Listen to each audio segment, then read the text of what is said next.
Magandang gabi po. Meron po akong gagawing cellphone dito. Ito po yung Infinix Hot 10. Sira po yung LCD niya. Hanggang backlight na lang po siya. May mga basag siya. Tanggalin natin yung SIM card. Tapos tanggalin natin tong casing. Pasin natin siya.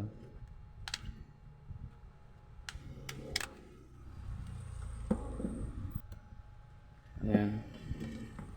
So, meron siyang isang SIM na dito. Tanggalin natin yung mga tornilyo. Ayan. Napakaraming talagang screw ng mga Infinix kaya ano. Ayan, iangat na natin ito. Ayan natin, disconnect natin. Tapos iangat natin ito, battery.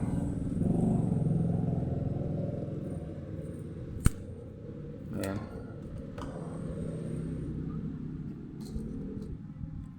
So ito, meron pa siyang ano rito yung sa charging. Tanggalan natin, tanggalin din natin yung kanyang protective cover. Tapos ito, i-disconnect natin to sa may charging flex nya na nakonekta sa charging board yan. So tanggalin natin to.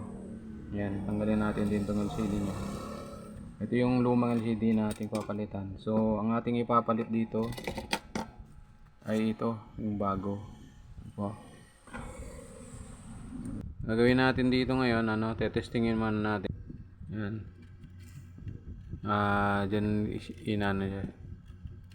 Yan, yung flex niya isinusuksok diyan, pati dito, pati yung flex na konektado din sa charging. Yung sa charging board niya, yan. Ito. Dito siya naka-ulusot. Ayan. Ito. Tapos saka natin isasakit mga to.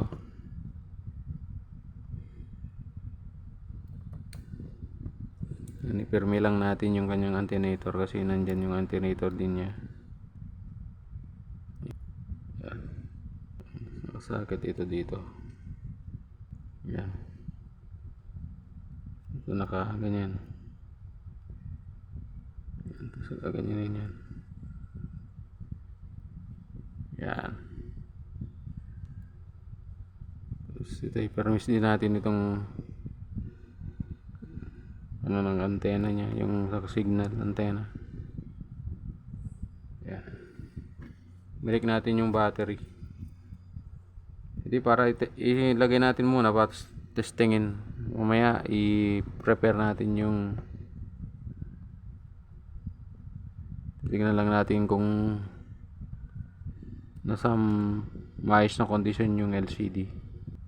Ayan, isakit na natin. Tapos i-open. Ayan. Ayan. Hintayin lang natin na hindi siya. Medyo matagal to kasi nire-read niya yung kanyang mga apps. Ayan na. Nagbukas na siya. So dito lang tayo sa emergency mag-testing kasi may password siya. Ayan. Yung kanyang touch niya, okay naman. Ayan.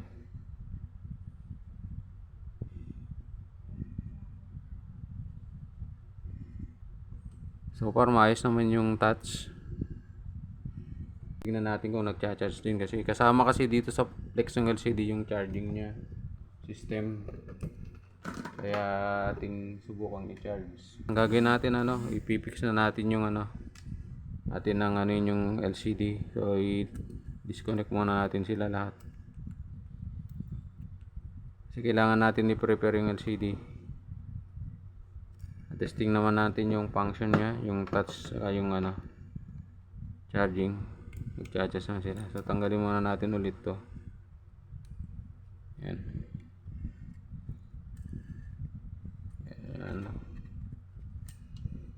Ngayon gagawin natin dito, i-prepare natin ito. Tignan natin ng maigi yung LCD. Katulad nito, tanggalin natin itong mga sticker dito na nakalagay. Ito may mga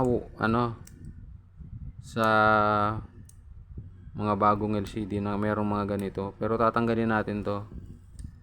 Ayan. Tapos pati ito, yung ano dyan, strip natin yan kasi pandikit ito oh.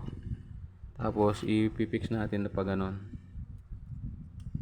Fix natin siya para maayos po yung kanyang pagkaka dito sa ano niya, yung pagkakalapat. Ayan o, ganyan, nakalapat po siya. Ayan, saka natin i-install doon, balik pabalik dito ulit yon, suksok sa dyan, tapos pati rito suksok din dito.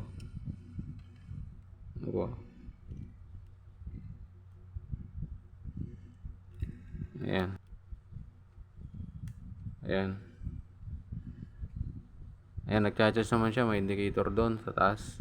Ayan, may ilaw kasi dyan. Indicator yan ng charging. Yung ano na yan. Ayan. Tapos ganun natin din yan. Pag nailapat na, balik natin yung battery. Ayan. Sakit din natin ulit yung battery. Ayan. Tuloy po tayo. Ibalik din natin na itong ano, mga cover dito sa kanyang mga board.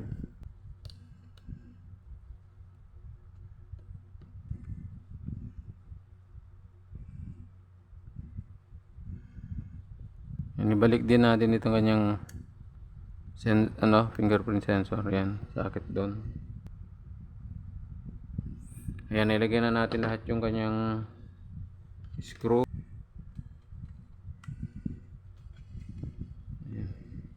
Yan, ilagay na natin yung back casing, ilagay na natin yung itong SIM card na may kasamang SIM. Ayan. Try natin ulit yung zumba. Ayan, maayos naman yung kanyang mga ano, screen. So, i-fix na natin to. Atin nang glue, lagyan natin ng glue.